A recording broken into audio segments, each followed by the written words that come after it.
সেই যে রথের দিন দেখিয়েছিলাম না লম্বা লাইন, যেখানে যেতে গিয়েও ফিরে এসেছিলাম মোমো খেয়ে, সেখানেই আজকে এসেছি। আজকে আমার একটা ডেকোরেশনের জিনিস দরকার। তো অনলাইনে দেখছিলাম, দেখতে দেখতে ভাবলাম যে চলো একবার দেখে আসি, যদি হাতের সামনে ভালো পেয়ে যাই তো নিয়ে নেবো, আদারওয়াইজ অনলাইন তো আছেই। তো গেলাম, এখানে আমি এসেছি ছুটির পরে। এটা বলে দিই কোথায়, এটা হচ্ছে কাটোয়া সার্কাস ময়দান, 24/7, 24/7।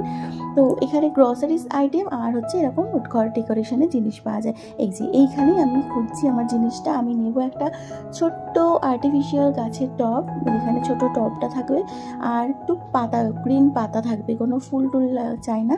তো এটা আমার পছন্দ হলো, কিন্তু একটু ডিসপুট ছিল, সেই কারণে নিলাম না।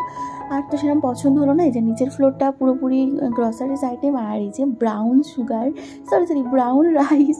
কবে থেকে আমি এটার কথা ভাবি, তো আমি আজকে পেয়েছি, বাট আমি নিইনি, জাস্ট আমি গিয়েছি দেখলাম। আর পেয়েছি হচ্ছে মাখানা, এটা যদিও কমন। তো যেটার জন্য গিয়েছিলাম সেটা তো হলো না, আবার হাতে টাইমও বেশি নেই, তাই তাড়াতাড়ি বেরিয়ে পড়লাম। ট্রেন ধরতে হবে, আবার বাড়ি ফিরতে হবে। তো